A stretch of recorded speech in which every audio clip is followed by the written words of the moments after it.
Digestion and absorption. Food is one of the basic requirements of all living organisms. The major component of our food are carbohydrates, proteins, and the fats. Vitamins and the minerals are also required in small quantities. Food provides energy and organic materials for growth and the repair of tissues. The water we take in plays an important role in the metabolic process and also prevents dehydration of the body.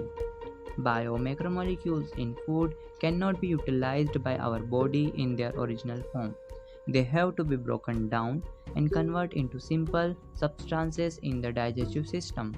The process of conversion of complex food substances to a simple absorbable food is called digestion and is carried out by our digestive system by mechanical and the biochemical methods. Generally, organisms of human digestive system are given below. तो basically ये एक introductory part है जो कि हमको समझा रहा है कि डाइजेशन एक मैकेनिकल और दो बायोकेमिकल प्रोसेस है। मैकेनिकल इट मीन्स च्यूइंग, जैसे कि खाना अपन खा रहे हैं वो जाएगा पहले माउथ में, देन स्टमक में, देन इंटेस्टाइन में और फिर प्रॉपर डाइजेस्ट होकर वो बाहर आ जाएगा एनस के थ्रू। तो जब खाना मुंह में जाएगा तब हमारे टीथ उसको ग्राइंड करेंगे, स्टमक में जाएगा तो चर्निंग मूवमेंट होगी स्टमक की, और यदि इंटेस्टाइन में जाएगा तो पार्शियल मूवमेंट होगा इंटेस्टाइन का, जिससे कि फूड अच्छे तरीके से मिक्स हो जाए, अच्छे तरीके से डाइजेस्ट हो जाए। तो इसको बोलेंगे मैकेनिकल प्रोसेस, ठीक है। और बायोकेमिकल मेथड मतलब जब कॉम्प्लेक्स फूड रहता है, मतलब कॉम्प्लेक्स फूड मतलब बेसिकली जो लार्ज मॉलिक्यूल ऑफ फूड रहते हैं जिसको कि एब्जॉर्ब करना पॉसिबल नहीं होता, उसको हम एंजाइम के थ्रू उसको सिंपल एब्जॉर्बेबल फूड में कन्वर्ट करते हैं। मतलब उसको जो बड़ा मॉलिक्यूल रहता है उसको हम छोटे छोटे टाइनी पार्टिकल्स में ब्रेक डाउन करते हैं ताकि उसका अच्छे से एब्जॉर्प्शन हो पाए। तो बेसिकली यहाँ पर डाइजेशन की जो डेफिनेशन थी वो हमने समझ ली। अब नेक्स्ट पैराग्राफ पे आते हैं। Digestive system. The human digestive system consists of the alimentary canal and the associated glands. So, जो डाइजेस्टिव सिस्टम रहता है वो हमारा दो टाइप्स का होता है, एक एलिमेंट्री कैनाल रहती है और एक डाइजेस्टिव ग्लैंड्स रहती है। तो एलिमेंट्री कैनाल्स में हमारे पास तीन गट रहती है, जैसे कि फोरगट हो गई, मिड गट हो गई और हाइंड गट हो गई। फोरगट मतलब इनर पैसेज, जैसे कि mouth, oesophagus, stomach, this is foregut. Mid gut मतलब stomach, duodenum and small intestine वाला पार्ट, ठीक है। एंड द लार्ज इंटेस्टाइन वाला part will come in hind gut. So foregut की ओरिजिन क्या होती है? Ectodermal in origin. Mid gut के ओरिजिन क्या होती है? Endodermal in origin. And hind gut की ओरिजिन होती है ectodermal. So the alimentary canal is clear. So now we are focusing on digestive glands. तो डाइजेस्टिव ग्लैंड्स हमारे पास कौन कौन सी होती है? एक सलाइवरी ग्लैंड्स होती है, एक गैस्ट्रिक ग्लैंड होती है, पेनक्रियाज होती है, लीवर होती है, इंटेस्टाइनल ग्लैंड्स होती है। इनके बारे में आगे डिस्कस करेंगे। So now we are moving on alimentary canal which is our next topic. Alimentary canal. The alimentary canals begins with an anterior opening, the mouth, and it opens out posteriorly throughout the anus. The mouth leads to a buccal cavity and the oral cavity. The oral cavity has a number of teeth and a muscular tongue. Each tooth is embedded in a socket of jaw. This type of attachment is known as thecodont. Majority of mammals, including humans being, forms two sets of teeth during their life. A set of temporary milk and a deciduous teeth, replaced by a set of permanent or the adult teeth. This type of dentition is called diphyodont. An adult human has 32 permanent teeth, which are of 4 different types: incisor, canine, premolars, and the molar. Arrangement of teeth in each half of the upper and the lower jaw in the order I, C, PM, and PM is represented by a dental formula which is in human is 2123 by 2123. So, alimentary canal के दूसरे paragraph में हमको समझाया गया है कि जो human की टाइप ऑफ टीथ होते हैं वो 4 टाइप्स के टीथ होते हैं। एक थिकोडोंट है, एक ब्यूनोडोंट, एक डायफायोडोंट एंड एक हेट्रोडोंट। जो थिकोडोंट रहता है वो सॉकेट जॉ में अटैच रहता है, जो कि नीचे का हमारी जो हड्डी रहती है ना, जिसको हम बोलते हैं मैक्सिला और मैंडिला, ठीक है, उसमें ये टीथ एम्बेडेड होती है, उसमें ढसे रहते हैं, तो इसको बोलेंगे थिकोडोंट। दूसरा आता है डायफायोडोंट। डायफायोडोंट मतलब डाई मतलब 2, फायोडोंट मतलब लाइफ में, मतलब 2 बार लाइफ में आने वाले दांत। जैसे कि अपन को पता है कि पहले मिल्क के टीथ आते हैं, उसके बाद मिल्क के टीथ गिर जाते हैं, उसके बाद आते हैं अपने अडल्ट टीथ, ठीक है, जिसको हम टेम्परेरी बोल सकते हैं। मतलब ये टीथ 2 बार लाइफ में अपीयर होंगे, जिसको बोलते हैं डायफायोडोंट। तो डायफायोडोंट भी 2 प्रकार से होते हैं, एक मिल्क टीथ और एक परमानेंट टीथ, जो कि बाद में आएंगे। तो मिल्क टीथ ऑफकोर्स सी बात है, जो कि चाइल्ड में होगा, तो उसमें क्या होगा, इंसिजर होगा, 2 इंसिजर होंगे, एक कैनाइल होगा, प्रीमोलर उसमें एब्सेंट रहेगा, मोलार्स 2 रहेंगे, ठीक है। उसके बाद जो परमानेंट टीथ रहता है या फिर अडल्ट टीथ रहता है, उसमें क्या होगा, 20 तो पूरे रहेंगे, मतलब इंसिजर 2, कैनाइल फर्स्ट और मोलार 2, ये तो रहेंगे, लेकिन इसमें 2 प्रीमोलार्स भी आ जाएंगे। तो यहाँ पर टोटल कितने हो जाएंगे, 32 टीथ, ठीक है। यहाँ पर थर्ड मोलार बाद में आएगा, जिसको हम बोलते हैं विजडम टूथ। आपने सुना होगा अक्कल डांट, ये 21-22 की एज में आती है, ठीक है। ये वाला पार्ट भी अपना क्लियर है। अब next paragraph, the hard chewing surface of a teeth is made up of enamel, helps in the mastication of food. The tongue is a freely movable muscular organ attached to the floor of the oral cavity by the frenulum.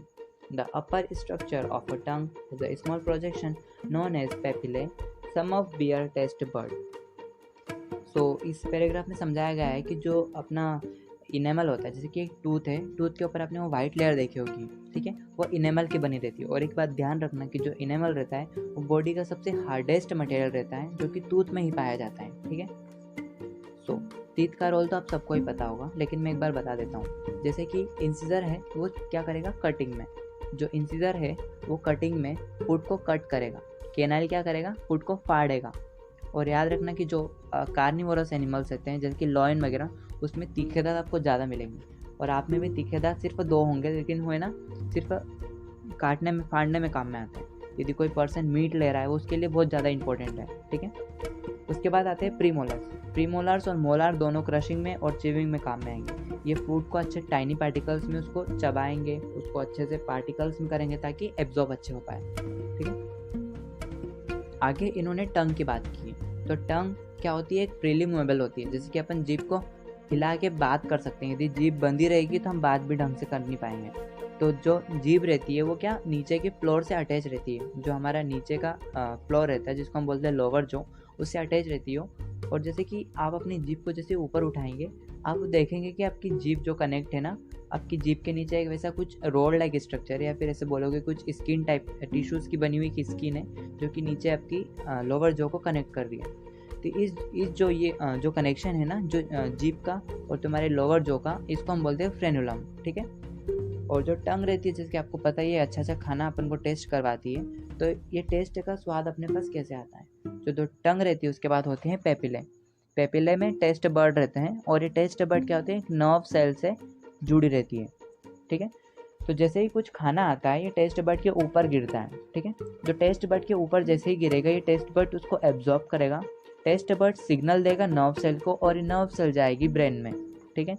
और brain फिर तुमको बताएगा कि ये कैसा test है, मीठा है, नमकीन है, चरखा है, या फिर कैसा है, ठीक है।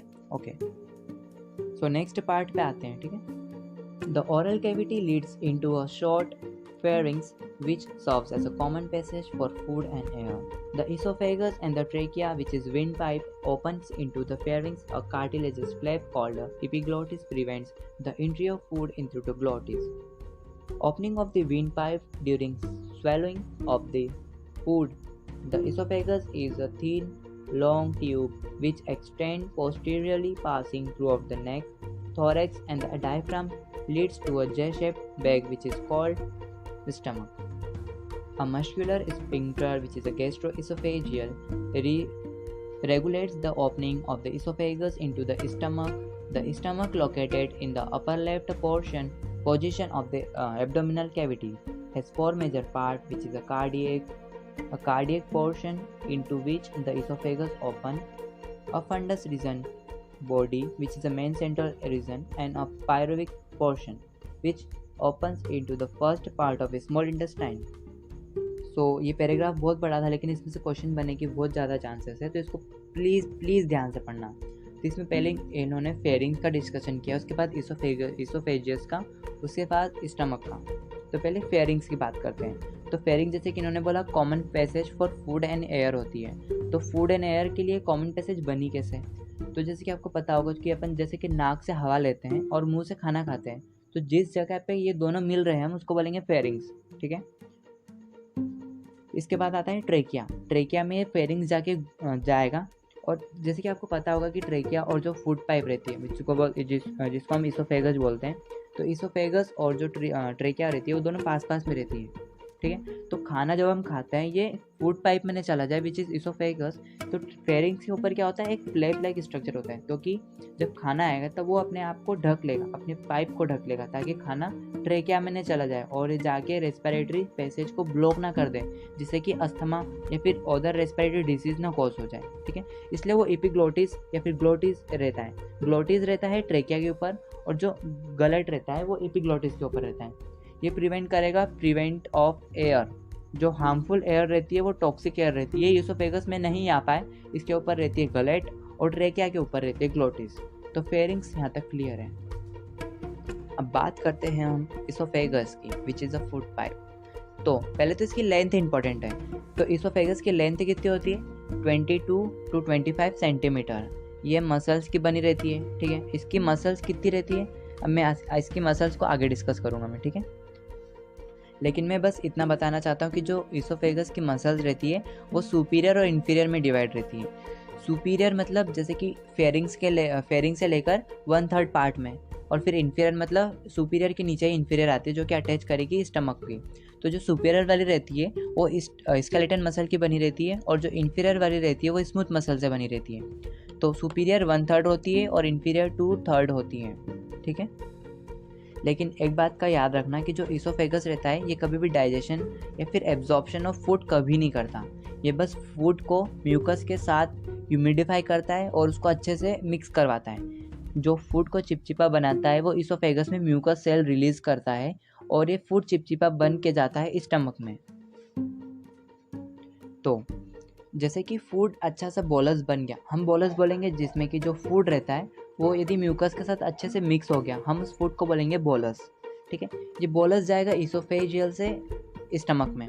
तो स्टमक में इसकी ऐसी एंट्री नहीं होगी। जो स्टमक में पार्ट होता है ना, जहाँ पर एलिमेंट्री कैनाल जुड़ी रहती है, इसोफेगस जुड़ा रहता है, तो यहाँ पर एक होता है गैस्ट्रो इसोफेजियल स्पिंक्टर, ठीक है। स्पिंक्टर क्या होता है, जैसे कि अपन नल खोलते हैं ना, पानी की नल खोलेंगे तो चालू होगी और बंद करेंगे तो पानी नहीं आएगा।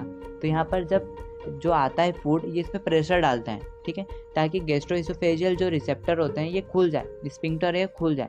तब ये खुलेगा, तब इसकी एंट्री अंदर होगी बोलस की, ये आएगा पहले तो, ठीक है। ये स्टमक में एंट्री हो गई इसकी।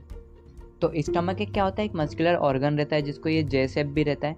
इसके 3 पार्ट होते हैं स्टमक के, ठीक है। एक होता है फंडस, एक होता है कार्डियक, दूसरा होता है बॉडी, एंड फोर्थ होता है पायरोइक, ठीक है। जो फंडस होता है ना, ये अटैच होता है किससे, डायफ्राम से। डायफ्राम आपने सुना ही होगा, जैसे कि रेस्पिरेटरी जो लंग्स रहते हैं उसके नीचे डायफ्राम रहता है, तो ये डायफ्राम से जुड़ा रहता है फंडस। याद रखना, ये नीट का क्वेश्चन है फंडस वाला। उसके बाद आता है कार्डियक। ये कार्डियक क्या होता है, कनेक्ट विद इसोफेजियल। जो इसोफेगस रहती है ना अपने, ये यहाँ पर खुला रहता है। जैसे इसोफेगस से जो भी फूड आएगा ना, पहले कार्डियक वाले पार्ट में आएगा, कार्डियक पार्ट ऑफ स्टमक में आएगा, ठीक है। उसके बाद आती है बॉडी। ये मेन पार्ट होता है स्टमक का, जहाँ पर अच्छे से फूड पड़ा रहता है 2 से 3 घंटे तक, ताकि अच्छे से उसमें केमिकल्स रहते हैं। जैसे कि आपको पता होगा कि स्टमक में HCl रहता है, जो कि किल करेगा तुम्हारे पैथोजन को, तुम्हारे जो भी हार्मफुल बैक्टीरिया बाहर से आ रहे हैं उसको यहाँ पर किल किया जाएगा बॉडी में, ठीक है। एक बार नीट में क्वेश्चन पूछा था कि अपन यदि उल्टे लटके हैं तो फूड बाहर क्यों नहीं आता।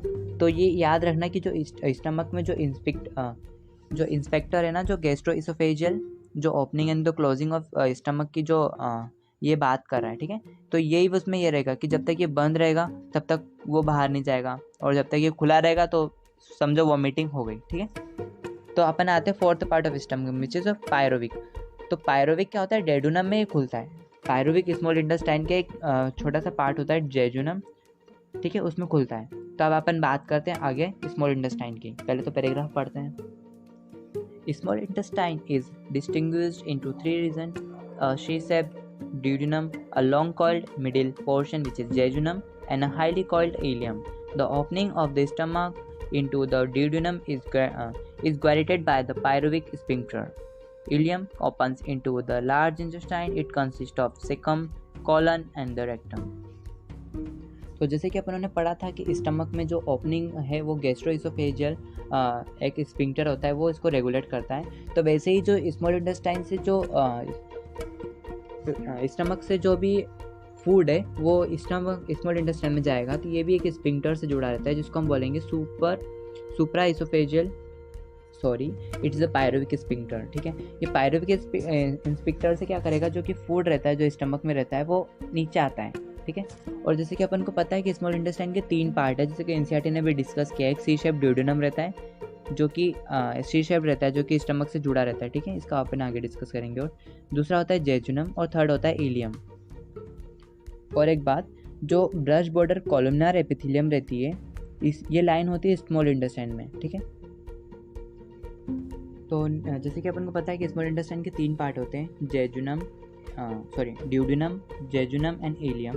तो जेजुनम सी शेप रहता है और जेजुनम सबसे बड़ा पार्ट रहता है स्मॉल इंटेस्टाइन का, और जो इलियम रहता है वो हाईली कॉइल्ड पार्ट रहता है। ठीक है, ये होता है, ये जो लास्ट पार्ट होता है विच इज़ इलियम, ये ओपन करता है सीकम में। सीकम एक लार्ज इंटेस्टाइन का पार्ट। ठीक है, अब इस लार्ज इंटेस्टाइन पे आते हैं अपन। So, ileum opens into the large intestine. It consists of a cecum, colon, and the rectum. Cecum is a small blind sac which hosts some symbiotic microorganism, a narrow finger-like tubular projection.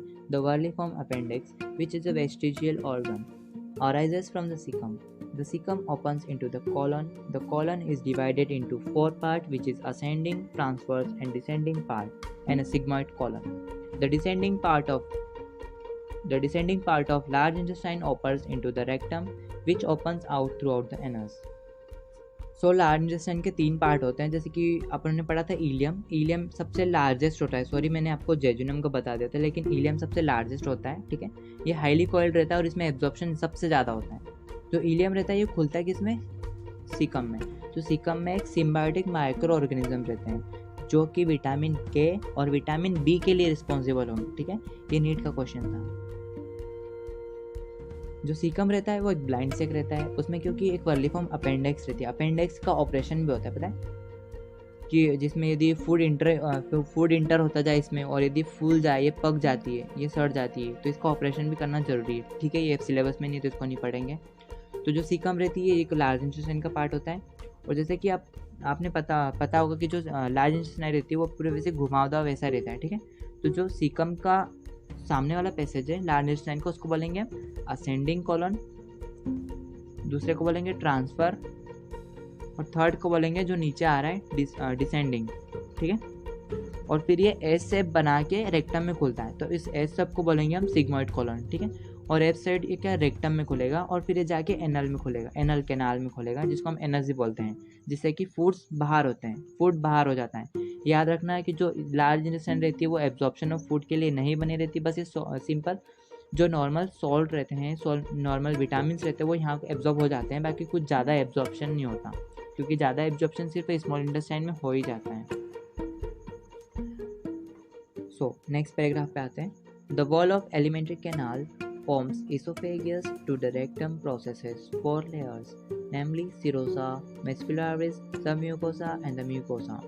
Serosa is the outermost layer and is made up of thin mesothelium, epithelium of visceral organ, with some connective tissue. Muscularis is formed by smooth muscle, usually arranged into an inner circular and the outer longitudinal layer. An oblique muscle layer may be present in some region.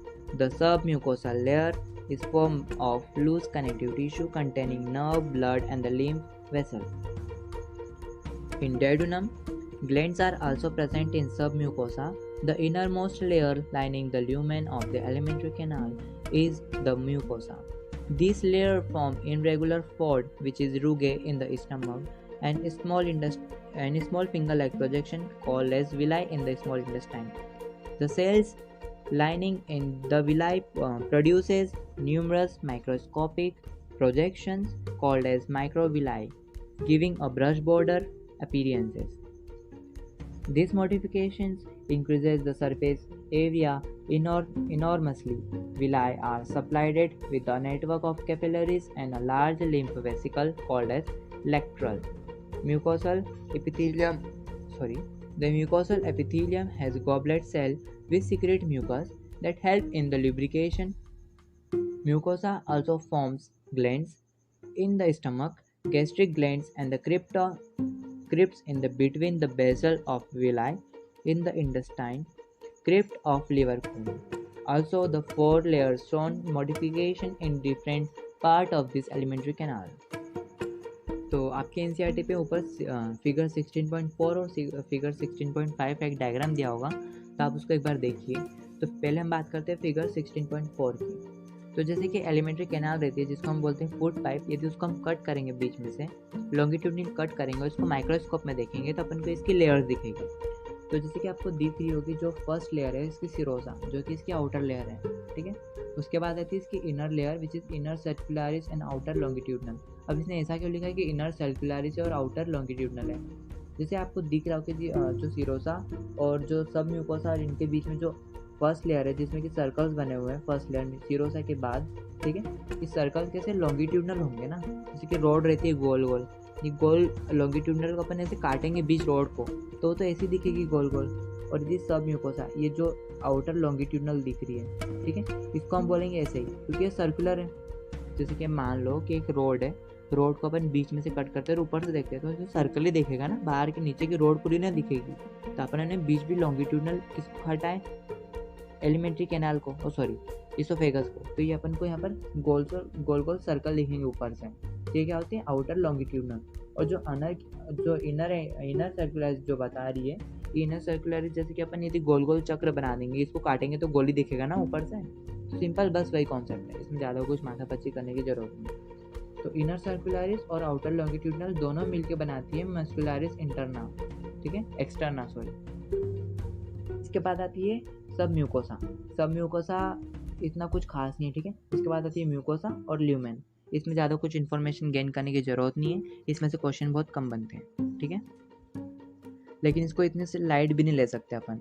लेकिन इसमें एक बार ध्यान रखना कि जो inner वाली जो mucosa है ना, म्यूकोसा इसमें क्या होता है कि दो पार्ट में, मतलब ऐसा दो पार्ट को डिवाइड नहीं कर सकते, लेकिन इसमें क्या होता है कि एक लूज कनेक्टिव टिश्यू की बनी रहती है और एक एपिथेलियल कनेक्टिव टिश्यू की बनी रहती है। जो एपिथेलियल कनेक्टिव टिश्यू की रहती है ना, इसमें म्यूकस गॉबलेट सेल रहती है। जैसे कि मैंने बोला था कि जो एलिमेंट्री कैनाल में जो म्यूकस रिलीज हो रहा है और फूड के साथ उसको अच्छे से बोलस बना रहा है, चिपचिपा बना रहा है, तो यहीं से इसमें गॉबलेट सेल जो रहती है म्यूकस रिलीजिंग सेल, वो यहाँ पर ही पाया जाएगी म्यूकस में, ठीक है। और इसमें एक लूज कनेक्टिव टिश्यू भी रहती है, ठीक है। तो म्यूकोसा इज़ इम्पोर्टेंट, इसको छोड़ नहीं सकते हैं, ठीक है। म्यूकोसा पढ़ना ही पढ़ना पड़ेगा, ठीक है।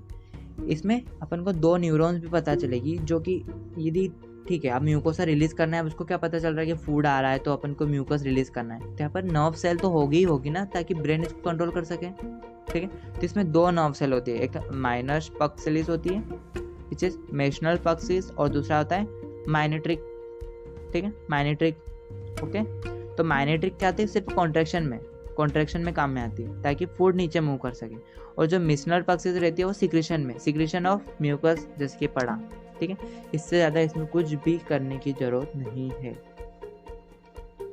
तो दूसरा डायग्राम विच है 16.5 फिगर में दिया है, ये क्या है, section of A small intestine mucosa showing villi, ठीक है।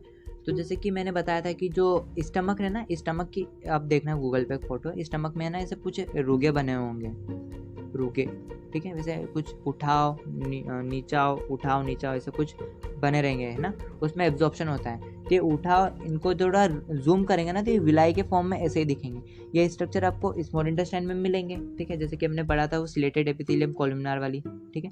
तो अब इसको अपन डिस्कस करते हैं। तो पहले अपन को दिख रहा होगा वहाँ पर विलाई लिखा है। तो विलाई क्या होती है, ये ओनली प्रेजेंट होती है स्मॉल इंटेस्टाइन में। विलाई स्मॉल इंटेस्टाइन में प्रेजेंट रहेगी, ठीक है, फंक्शन भी यही रहती है, लेकिन प्रेजेंट रहती है वो किसमें, इसमें भी क्या नाम है, स्टमक में, लेकिन यहाँ पर फंक्शनल नहीं होती क्योंकि एचसीएल भरा रहता है। उसके बाद दूसरा लिखा है कैपिलरीज ब्लड कैपिलरीज रहती है जो कि एब्जॉर्ब करती है वाटर को, सॉल्यूट पोटेंशियल को, सॉल्यूबल फूड को यहाँ पर एब्जॉर्ब करता है कौन, ब्लड कैपिलरीज। और तीसरा है लेक्टल कुछ नहीं होता, बस एक लिम्फ कैपिलरीज होता है जो कि एब्जॉर्ब करता है फैट सॉल्यूबल फूड को और विटामिन ए को, ठीक है। उसके बाद आर्टरीज और वेंस तो आपको पता ही है। दूसरा क्रिप्ट ऑफ लेबरकोन है ना, जो क्रिप्ट दिख रहा है उसको हम क्रिप्ट ऑफ लेबरकोन भी बोल सकते हैं, याद रखना इसका नाम बहुत इंपॉर्टेंट है, जो कि प्रेजेंट होता है बिटवीन विलाई। ये जो यू शेप बना रहा है ना, ये इसको हम बोलते हैं क्रिप्ट ऑफ लेबरकोन, जो कि इंटेस्टाइनल ग्लैंड बोल सकते हैं इसको, ठीक है। इसके बारे में कुछ ज़्यादा पढ़ने की ज़रूरत नहीं है, अपन आगे चलते हैं। सो अब बनाते हैं दूसरे टॉपिक पे, which is digestive glands. The digestive glands associated with the alimentary canal included the salivary glands, the liver, and the pancreas. Saliva is mainly produced by three pairs of salivary glands: the parotids, which is a cheek, the submaxillary, submandibular, which is lower jaw, and the sublingual, which is below the tongue. These glands situated just outside the buccal cavity secreted saliva juice into the buccal cavity. तो basically इसने है ना salivary gland के बारे में discussion किया है. Salivary gland 3 types के होते हैं, पैरोटिड सलाइवरी ग्लैंड, सबलिंगुअल और लिंगुअल. ठीक है. तो जो पैरोटिड ग्लैंड रहती है ना वो 1 पेयर में प्रेजेंट रहती है और ये सबसे लार्जेस्ट ग्लैंड होती है सलाइवरी ग्लैंड की. इसकी पोजीशन क्या होती है, ये बिलो चीक प्रेजेंट रहती है. ठीक है, चीक के बिलो प्रेजेंट रहती है और इसमें डक्ट सीक्रेट करती है. ठीक है, इसमें सीक्रेटरी टाइप की डक्ट रहती है, हमेशा सीक्रेट करती रहेगी सलाइवा को. ठीक है, ये सलाइवा कितना रिलीज करेगी, सब टोटल ऑफ सलाइवा. सलाइवा क्या होता है कि जो जितनी भी सलाइवरी ग्लैंड है उसमें सबको मिला के एक सलाइवा मतलब बनता है. तो उस सलाइवा में इसका कितना परसेंट रोल है, इसका पैरोटिड ग्लैंड का, तो 20 से 25% इसका रोल है सिर्फ, जबकि ये सबसे लार्जेस्ट ग्लैंड है. तो दूसरी सलाइवरी ग्लैंड आती है सब मैंडिबुलर. ये सलाइवा का 70% मैक्सिमम पार्ट यही बनाती है. ठीक है, जो 70% ऑफ सलाइवा यही बनाती है. कौन, सब मैंडिबुलर. ये भी 1 पेयर में होती है. 1 पेयर मतलब 2. ठीक है, और थर्ड पार्ट आता है सबलिंगुअल. ये सबसे स्मॉलेस्ट रहती है, ये भी 1 पेयर होती है. ठीक है, ये सबलिंगुअल ग्लैंड भी इसको बोल सकते हैं. ठीक है, इसकी पोजीशन क्या होगी, बिलो टंग. आप यदि देखते रहोगे फिर आपको कभी भी आपको महसूस हुआ होगा कि आपके जीभ के नीचे से हमेशा पानी आता रहता है. तो that is secretion of sublingual gland. ठीक है, इसकी डक्ट को हम बोलते हैं रेनवियर डक्ट. ये रेनवियर डक्ट इसकी स्पेशल डक्ट रहती है जो जिससे कि ये सलाइवा रिलीज करती रहती है और इस सलाइवा का 5% रिलीज करती है, मतलब ये मिनिमम है. और मैक्सिमम कौन सा था, सब मैंडिबुलर. और पैरोटिड कितना था, 20 to 25%. तो यहाँ होती है अपनी सलाइवरी ग्लैंड भी समाप्त. अब आती है अपने लीवर पे. Liver is the largest gland of the body, weight about 1.2 to 1.5 kg in adult human. It is situated in the abdominal cavity just below the diaphragm and has 2 lobes. The hepatic lobules are structural and the functional unit of liver, containing hepatic cell arranged in the form of cords. Each lobule is covered by a thin connective tissue sheet called as glycinal capsule. The bile secreted by the hepatic cell passed throughout the hepatic duct and is stored it contracted in a thin muscular sac called as gallbladder. The duct of gallbladder, which is cystic duct, also with the hepatic duct from the liver, forms the common bile duct. The bile duct and the pancreatic duct open throughout into the duodenum as the common hepatopancreatic duct, which is guarded by a sphincter called as sphincter of Oddi. तो basically paragraph बहुत बड़ा था, समझ में नहीं आया होगा, मेरे को पता है, लेकिन हम बैठे हैं. ठीक है, तो जो लीवर रहता है, जैसे कि आपको पता होगा कि लीवर के नीचे गॉल ब्लैडर नाम का एक कुछ ऑर्गन भी रहता है. ठीक है, जो कि सीक्रेट करता है बाइल, अपन बाद में डिस्कस करेंगे. तो लीवर क्या होता है, राइट और लेफ्ट पार्ट में 2 डिवाइड रहता है. ठीक है, लीवर बहुत बड़ा रहता है लेकिन वो 2 भाग में डिवाइड रहता है, एक लेफ्ट और एक राइट. ठीक है, और याद रखना कि शरीर में सबसे रीजनरेशन पावर तेज होती है लीवर की. और इसकी जैसे कि अपन बोलते हैं कि शरीर की सबसे छोटी इकाई क्या होती है, सबसे बेसिक यूनिट ऑफ लाइफ क्या होती है, तो हम इसको बोलेंगे cell. Cell is the basic unit of life. ठीक है, तो लीवर की बेसिक छोटी यूनिट क्या बोलेंगे, तो हम इसको बोलेंगे हेपेटिक लोब्यूल. ठीक है, तो जो लीवर होती है, लीवर से जो डक्ट पास होती है हम उसको बोलेंगे लेंडलार हेपेटिक डक्ट, जो कि आगे जाके कंबाइन हो जाएंगे किससे, बाइल डक्ट से. ठीक है, बाइल डक्ट वो डक्ट होती है जिसमें कि गॉल ब्लैडर नाम का एक ऑर्गन रहता है जो कि बाइल को सीक्रेट करेगा, और जो हिपेटिक डक्ट रहती है वो लीवर से कनेक्टेड रहती है. ठीक है, जो हिपेटिक डक्ट और बाइल डक्ट दोनों मिलकर बनाएगी कॉमन हिपेटिक पेंक्रेटिक डक्ट. ठीक है, हाँ, हिपैटिक कॉमन हिपैटिक डक्ट, ठीक है, इसको कॉमन हिपैटिक डक्ट बोलेंगे क्योंकि ये गॉल ब्लैडर और लीवर की दोनों की कंबाइन है। अब आते हैं आगे, तो बाइल डक्ट आगे पास होगा और पेनक्रियाज, आपने भी देखा होगा कि पेनक्रियाज भी लीवर के साइड में प्रेजेंट रहती है। जो डेड्यूनम रहता है, जो बोला था हमने स्टमक से जो कनेक्ट रहता है स्मॉल इंटेस्टाइन के बीच में जो जगह रहती है, वहाँ पर पेनक्रियाज जुड़ी रहती है, तो पेनक्रियाज भी उसका सिक्रेशन डालेगी। तो जो अपनी ये थी कॉमन हिपैटिक डक्ट और जो पेनक्रियाज की डक्ट रहती है, ये कॉमन मिलके बनाएंगे हिपैटो पेनक्रियाटिक डक्ट, ठीक है। और ये फिर सीक्रेट होगी किसमें, इसमें अपनी किस में, स्मॉल इंटेस्टाइन में, स्मॉल इंटेस्टाइन में रिलीज होगी। स्मॉल इंटेस्टाइन के कौन से पार्ट में, डेड्यूनम में। और एक जहाँ से रिलीज होगी वहाँ पर एक इंस्पेक्टर होता है, जिसको हम बोलेंगे इंस्पेक्टर ऑफ ओडी। ये कंट्रोल करता है बाइल ऑफ पेनक्रियाटिक जूस को, कंट्रोल करता है कि ये कितना रिलीज हो रहा है, इसको रोक रखना। यदि फूड आएगा तो ही रिलीज करना, फूड नहीं आएगा तो फालतू नहीं बहाना। ये इंस्पेक्टर का काम मैंने आपको पहले ही समझा दिया था, ठीक है। तो बात यह है कि इसका रिलीज़ होना क्या बंद नहीं होगा, नहीं, ये रिलीज़ होगा, लेकिन जहाँ पर स्टोर होगा हम उसको बोलेंगे एम्पुला, जो कि इंस्पेक्टर के पास ही रहता है। जिस वक्त इंस्पेक्टर खुलेगा उसी वक्त ये एम्पुला सीक्रेट कर देगा उस मटेरियल को, जो कि लीवर, गॉल ब्लैडर और पेनक्रियाटिक ग्लैंड तीनों ने मिल के बनाया था, ठीक है। सो अब आते हैं pancreas. The pancreas is a pancreas is a compound which is both exocrine and endocrine, elongated organ situated between the limbs of the C-shaped duodenum. The exocrine position secrete an alkaline pancreatic juice containing enzymes, and the endocrine portion secreted hormone, insulin and the glycogen. I hope इसमें कोई doubt नहीं है क्योंकि इसमें से मैंने अधिकतर part समझा दिया है। लेकिन एक बात ध्यान रख लेना कि जो एक्सोक्राइन रहता है और एंडोक्राइन पार्ट रहता है, क्या क्या सीक्रेट करता है। जैसे कि यहाँ पर लिखा है कि एंडोक्राइन पोजीशन रहती है, वो सीक्रेट करती है हार्मोन्स को, इंसुलिन को और ग्लाइकोजन को, और जो एक्सोक्राइन पोर्शन रहता है सीक्रेट करता है एल्कलाइन को, पेनक्रियाटिक जूस को और सर्टेन एंजाइम को, ठीक है। और नीचे डायग्राम बहुत ही ज़्यादा इंपॉर्टेंट है, एक बात ध्यान रख लेना। जैसे कि अपन को दिया है यहाँ पर gall bladder, duct from the gall bladder, common bile duct, duodenum, hepatopancreatic duct. जो मैंने पढ़ा है वो आपको यहीं दिख रहा होगा, आप देख सकते हो ना उसको। वापस से जो मेरी रिकॉर्डिंग है इसको आप बैक साइड जाके फिर से रिवर्स करो और इस डायग्राम के साथ साथ समझो, तो आपको समझ में आएगी थिंग्स कैसे वर्क कर रही है, ठीक है। तो अब बनाते हैं डाइजेशन ऑफ फूड। तो यहाँ पर अपना एक पार्ट कंप्लीट होता है, दूसरे पार्ट में आते हैं विच डाइजेशन ऑफ फूड। सो आते हैं digestion of food. The process of digestion is accomplished by mechanical and the chemical process. The buccal cavity performs two major functions, which is mastication of food and the facilitation of the swallowing. The teeth and the tongue, with the help of saliva, masticate and mix up the food thoroughly. Mucus in saliva help in lubricating and adhering the mastication food particles into a bolus. The bolus is then conveys into the pharynx and then into the esophagus by swallowing or deglutination. The bolus further passes down throughout the esophagus by the successive waves of muscular contractions called peristalsis. The gastroesophageal sphincter controls the passage of food into the stomach.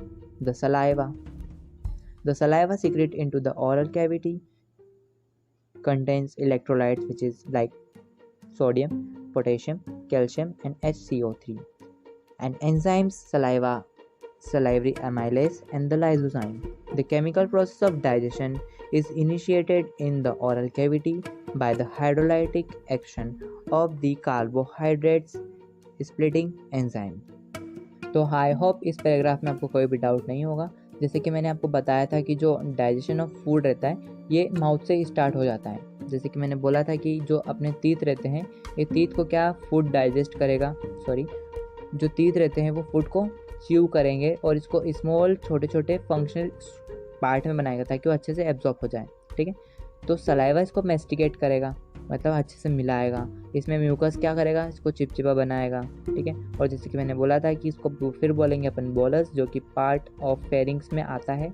ये दोनों mix होता है और फिर इसोफेजियस से डीग्लूटिनेशन हो जाता है। डीग्लूटिनेशन मतलब जैसे कि इसोफेगस से जब फूड पास होता रहता है एक बोलस के फॉर्म में स्टमक में, तो उस प्रोसेस को हम बोलेंगे डीग्लूटिनेशन, ठीक है। और एक बात ध्यान रखना, जो सलाइवा रहती है माउथ में, ये सीक्रेट करेगी कुछ सलाइवा जो माउथ में सीक्रेट हो रही है 3 ग्लैंड से, जो कि मैंने पढ़ा चुका हूँ।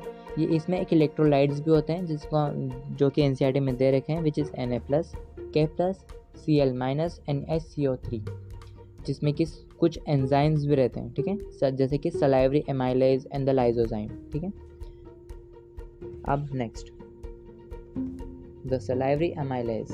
About 30% of the starch is hydrolyzed here by the enzyme optimum pH 6.8 into the disaccharide to maltose.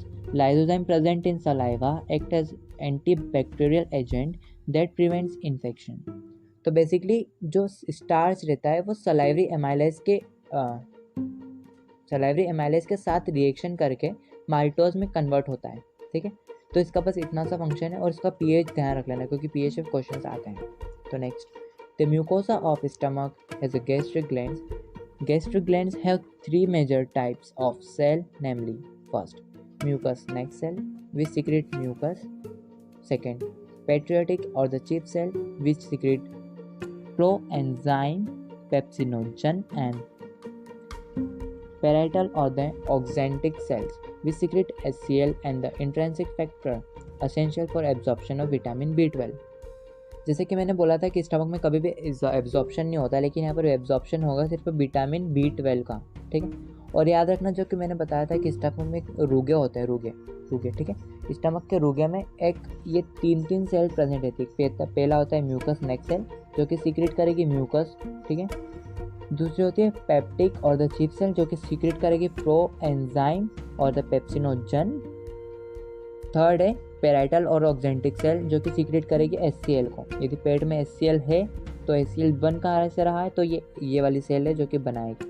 तो जो म्यूकस है वो वॉल ऑफ स्टमक को प्रोटेक्ट करेगा HCl से, और जो पेप्टिक और जो चिप सेल है ये प्रो एंजाइम को रिलीज कर रही है, ठीक है, which is pepsinogen.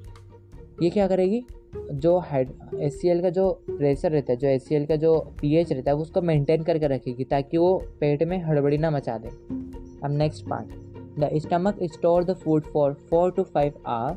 The food mixes thoroughly with the acidic gastric juice of the stomach by the churning movement.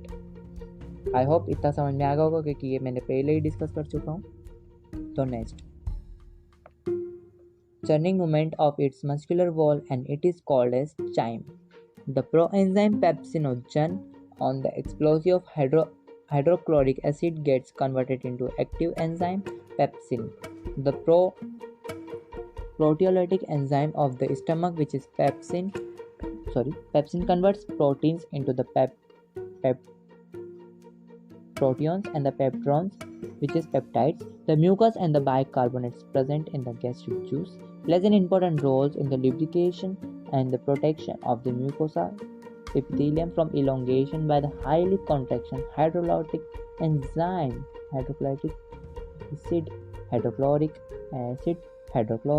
acid, ठीक है। तो जैसे कि अपन ने पढ़ा था कि जो गैस्ट्रिक ग्लैंड की जो 3 ग्लैंड रहती है उसमें से एक सेल रहती है जो कि चिप सेल, ये प्रोड्यूस क्या करेगी, पेप्सिनोजन, जो कि इनएक्टिव फॉर्म में रिलीज करेगी, लेकिन इसको एक्टिव कौन बनाएगा, HCl, और active form of pepsinogen is known as pepsin, ठीक है। ओके, तो जो पेप्सिन है, ये पेप्सिन क्या करेगा, ये कन्वर्ट करेगा प्रोटीन को पेप्टियोज में और पेप्टोन्स में। जो प्रोटीन्स रहते हैं वो अमाइनो एसिड्स के बने रहते हैं, तो अमाइनो एसिड्स के फॉर्म में भी वो एब्जॉर्ब होंगे। तो पहले प्रोटीन को ये तोड़ेंगे, उसके प्रोटीन के बॉन्ड तोड़ेंगे, तो ये बनाएगा प्रोटियोज, और द पेप्टोन्स में ये ब्रेक डाउन होगा with the help of pepsin enzyme, ठीक है। तो जैसे कि मैंने बोला था कि स्टमक की जो वॉल रहती है उसको प्रोटेक्शन के लिए अपन जो गैस्ट्रिक जूस रहता है जो कि स्टमक से रिलीज होता है, गैस्ट्रिक मतलब स्टमक, ठीक है, जहाँ गैस्ट्रिक स्टमक आ रहा है, जहाँ गैस्ट्रिक जूस आ रहा है वहाँ पर स्टमक का ही रोल आएगा, वो जूस स्टमक से रिलीज हुआ है। तो जो जूस स्टमक से रिलीज हो रहा है उसमें क्या लुब्रिकेशन एजेंट भी रहेंगे, जिसको हम बोलेंगे म्यूकोसल, जो कि म्यूकोसल एपिथेलियम को लुब्रिकेट करेंगे, ठीक है। अब लुब्रिकेट करेंगे लेकिन किससे, हाइड्रोक्लोरिक एसिड से, ताकि वॉल ऑफ स्टमक कभी भी ब्रेक ना हो, उसमें डैमेज ना हो। HCl provides the acidic pH which is 1.8, optimum for pepsin. Renin is a proteolytic enzyme found in gastric juice of infants which help in the digestion of milk protein. तो यहाँ पर ये बात बहुत इंपॉर्टेंट हो जाती है कि जो रेनिन होता है, रेनिन की स्पेलिंग ध्यान रख लेना, क्योंकि अपन जब किडनी पढ़ेंगे वहाँ पर रेनिन में एक ही एन आएगा, डबल एन नहीं आएगा। तो डबल एन रेनिन में मतलब क्या होता है कि यहाँ पर ब्रेकडाउन ऑफ मिल्क होगा। याद रखना कि जो ये रेनिन रहता है ये सिर्फ बच्चों में रहता है, ये बड़ों में नहीं रहता, क्योंकि बच्चे सिर्फ दूध पीते हैं, ठीक है। और दूध को ये डाइजेस्ट करता है रेनिन, ये कभी भी अडल्ट में नहीं रहता। तो आप यही सोचते होगे कि अडल्ट भी तो दूध पीते हैं, तो वो किससे डाइजेस्ट होगा। तो अडल्ट जब बनते हैं ना, तो वो अपने आप दूध को डाइजेस्ट करना सीख जाते हैं, उसमें रेनिन की कोई ज़रूरत ही नहीं पड़ती, क्योंकि वहाँ पर बहुत सारे एंजाइम पहले से रहते हैं अकॉर्डिंग, ठीक है। और एक बात ध्यान रखना कि आप ये पता कैसे चलेगा कि रेनिन बच्चों में रहता है, उसमें क्यों नहीं रहता है। तो ये बहुत सारी क्रिटिकल और द मेडिकल टर्मिनोलॉजी रहती है जो कि बहुत सारे लैब्स में परफॉर्म की जाती है। हाँ, लेकिन मैं एक चीज़ आपको बोल सकता हूँ, आपने छोटे बच्चों को देखा होगा कि वो जब दूध पीते हैं और फिर जब वो उल्टी वगैरह करते हैं दूध पीने के बाद, तो आपने वो देखा होगा कि जो दूध बाहर निकलता है बच्चों के मुंह में से वो गाढ़ा रहता है, कुछ फटा हुआ दूध रहता है। तो याद रखना कि वो रेनिन के वजह से हुआ है, वहाँ पर ब्रेकडाउन ऑफ मिल्क हुआ है, इसलिए वो कर्ड के फॉर्म में बाहर निकल रहा है। आई होप इतना क्लियर होगा। अब आगे पढ़ते हैं। Small amount of lipase are also secreted by gastric glands. Various type of movements are generated by the muscularis layer of the small intestine. This movement help in throughout mixing up of the food with the various secretion in the intestine and thereby facilitated digestion. The bile, the pancreatic juice and the intestinal juice are the secretion released into the small intestine.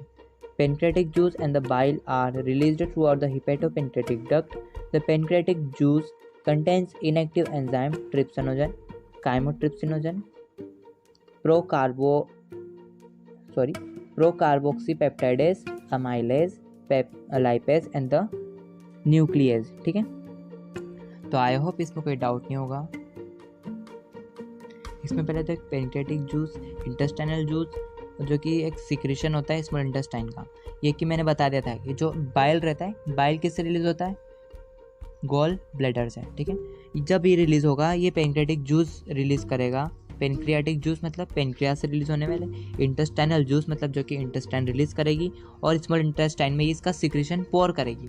We on small intestine का कौन सा part, duodenum में।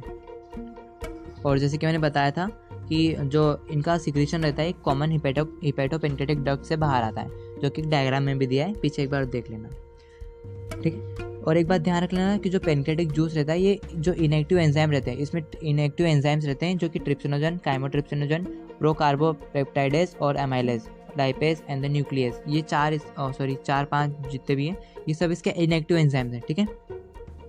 अब ये release तो inactive form में है, लेकिन इसको एक्टिवेट कौन बनाएगा।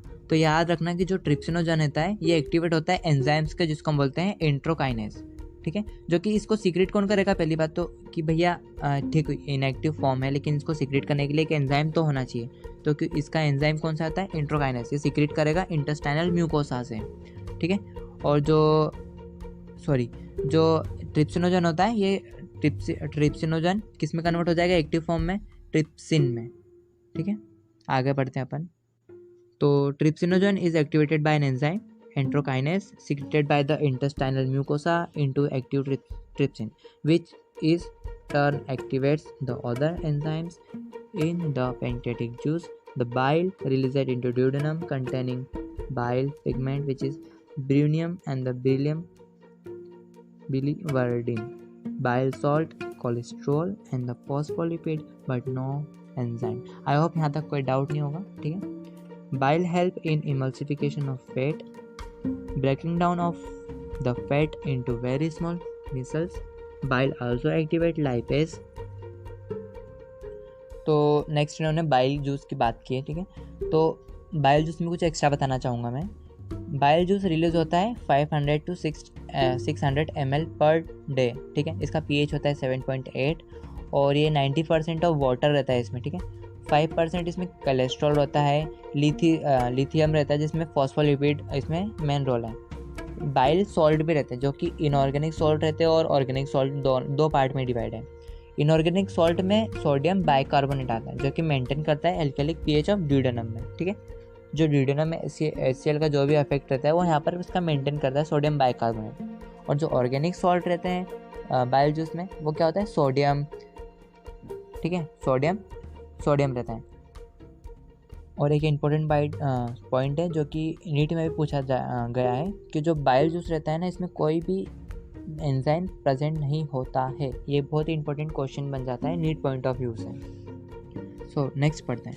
The intestinal mucosal epithelium has goblet cell with secreted mucus. The secretion of the brush border cells of the mucosa along with the secretion of the goblet cell contribute the intestinal juice on the succive intrus.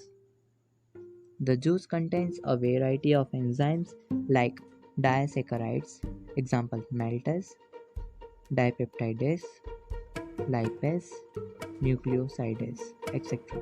The mucus along with the bicarbonates form the pancreatic proteins,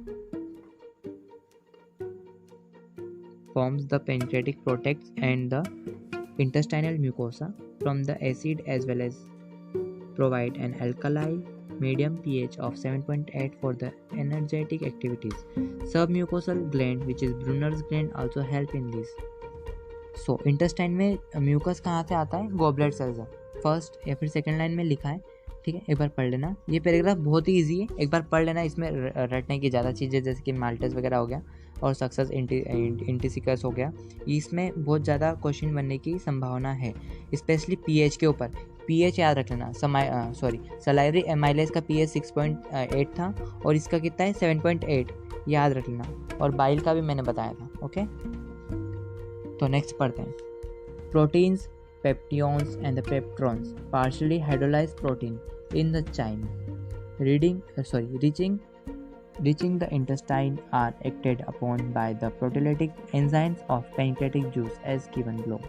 So हमको ये नीचे reaction दी है proteins की, ठीक है। Proteins break down हुए थे पेप्टियंस में और पेप्टियोसिस में, ठीक है।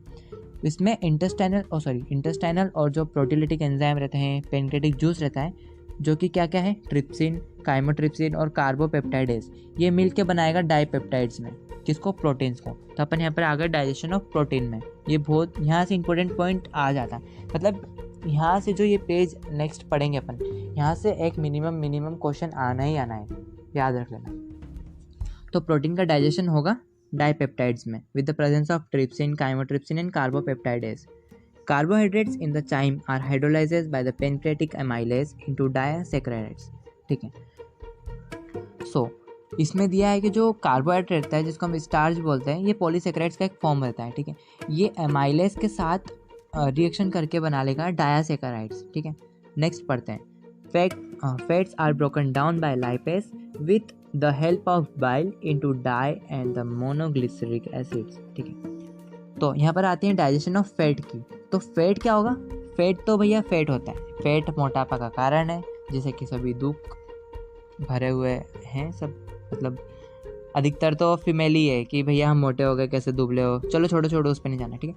तो अपन डाइजेशन ऑफ फैट की बात करते हैं। तो फैट डाइजेस्ट होगा लाइपेज से, फर्स्ट ये कन्वर्ट होगा किसमें, ग्लिसराइड्स में, ठीक है। फैट्स कन्वर्ट होगा डाइग्लिसराइड्स में और फिर ये कन्वर्ट होगा मोनोग्लिसराइड्स में with the help of lipase only, ठीक है। ये रिएक्शन फिर मैं बोल रहा हूँ बहुत इंपॉर्टेंट है, ध्यान से सुन लेना। अब नेक्स्ट बात करते हैं न्यूक्लियस। अब भैया न्यूक्लियस न्यूक्लिक एसिड को डाइजेस्ट करेगा, अब कौन सी बात है। तो न्यूक्लियस क्या होता है, अब तुम यही सोचते हो कि न्यूक्लिक एसिड हम फूड में कैसे लेंगे, डीएनए आरएनए हम खाते क्या। हाँ ऑफकोर्स ये बात है, तुम खाते हो। यदि तुम स्पेनिश खा रहे हो या फिर कुछ भी विटामिन मिनरल्स वगैरह कुछ भी ले रहे हो, विटामिन मिनरल्स वगैरह ले रहे हो और जो कि वेजिटेबल्स ले रहे हो, तो वेजिटेबल में क्या आरएनए नहीं रहता, वो उनका प्रोटीन कैसे बनाते होंगे, फिर क्या उनमें डीएनए नहीं रहता। तो तुम उसके डीएनए ले रहे हो, उसको डाइजेस्ट करना भी ज़रूरी है ना, तो उसमें न्यूक्लियस एक्टिविटी प्ले करेगी, ठीक है, प्ले करेगी। So nucleus in the pancreatic juice act as a nucleic acid to form a nucleotides and the nucleosides. एक बात ध्यान रख लेना, आपको पढ़ाते पढ़ाते है ना, आपको पढ़ाते पढ़ाते और इस वीडियो को पॉडकास्ट को रिकॉर्डिंग करते करते मैं अपनी एनसीईआरटी में हाईलाइट करते जा रहा हूँ। तो एक बात ध्यान रखना कि जो भी इंपॉर्टेंट पॉइंट्स मैं बोलते जा रहा हूँ वहाँ लिखते जाओ, ठीक है। इससे कि आपकी एनसीईआरटी बहुत अच्छी टिप्स हो जाएगी। उसके बाद बस आपको क्वेश्चन लगाने रहेंगे और PYQ लगाना। फिर कैसे नहीं बनते PYQ, और यदि नहीं बनते तो फिर मेरे को कमेंट डाउन करना, फिर मैं आपके लिए PYQ सीरीज़ भी लेके आता हूँ, ठीक है। तो न्यूक्लियस की बात करते हैं। तो पहले न्यूक्लिक एसिड न्यूक्लियस के संदर्भ में आके संदर्भ में बोल दिया। न्यूक्लिक एसिड रिएक्शन करेगा न्यूक्लियस एंजाइम्स के और बना लेगा न्यूक्लियोटाइड्स। न्यूक्लियोटाइड्स बनाएगा न्यूक्लियोसाइड्स, ठीक है। ये किसका हो गया? Digestion of nucleus. हम नेक्स्ट पढ़ते हैं। The enzyme in the succus entericus act as the end product of the above reaction to form respective simple absorbable food. These final steps in digestion occur very close to the mucosal epithelium cell of the intestine. ठीक है। तो इस paragraph का simply ये मतलब है कि अपन को फूड का आखिरकार करना क्या है? एब्जॉर्ब करना है। एब्जॉर्प्शन के बाद उससे एनर्जी लेनी है। तो एब्जॉर्प्शन के लिए बहुत ही टाइनी पार्टिकल में उसको कन्वर्ट करना पड़ता है। तो जैसे कि अपन ने पढ़ा कि एंड प्रोडक्ट ऑफ प्रोटीन क्या आ रहा था जब प्रोटीन की रिएक्शन हुई थी? डाइपेप्टाइड्स, ठीक है। कार्बोहाइड्रेट्स में क्या आता था? डायसैकेराइड्स। फैट्स में क्या आ रहा था? मोनोग्लिसराइड्स। और न्यूक्लिक एसिड में क्या आ रहा था? न्यूक्लियोसाइड्स। तो ये जो कि लास्ट प्रोडक्ट बचे हैं, ये एंड प्रोडक्ट, ये डाइजेस्टेबल नहीं है। अब इसको डाइजेस्टेबल करने के लिए इसमें क्या क्या ऐड करना पड़ेगा? तो जैसे कि पहले रिएक्शन दी है अपन को नीचे से, डायपेप्टाइडेज। इसमें क्या होता है? डायपेप्टाइडेज एंजाइम जुड़ता है और इसको अमाइनो एसिड में बना देता है। जैसे कि मैंने बोला था प्रोटीन किससे बनता है? अमाइनो एसिड्स के। तो अमाइनो एसिड्स के फॉर्म में ये एब्जॉर्ब होगा। दूसरा आता है माल्टेज एंजाइम्स के संदर्भ में ये ग्लूकोज और ग्लूकोज में टूटेगा। लैक्टेज के संदर्भ में ग्लूकोज और ग्लैक्टोज में टूटेगा। सुक्रोज के साथ सुक्रेज एंजाइम रिएक्ट करके ग्लूकोज और फ्रक्टोज में कन्वर्ट होगा, ठीक है। अब आती है न्यूक्लियोटाइड्स की बारी। न्यूक्लियोटाइड्स के संदर्भ में जुड़ेगा और फिर बनाएगा न्यूक्लियोसाइड्स, ठीक है। न्यूक्लियोसाइड्स फिर न्यूक्लियोसाइडेस के संदर्भ में बनाएगा। अरे ये बहुत ईजी है, बस न्यूक्लियोटाइड्स है तो टाइडेस लगा दो और साइडेस तो साइडेस लगा दो। सुक्रोज है तो सुक्रेज लगा दो, लैक्टोज है तो लैक्टेज लगा दो। ये बहुत ईजी है, रिएक्शन बहुत ईजी है। तुम रिएक्शन से इतना मत डरा करो, ठीक है। एक ही बार में याद होता है, ठीक है। तो न्यूक्लियोसाइडेस के संदर्भ में बनाता है शुगर और बेसेस, ठीक है।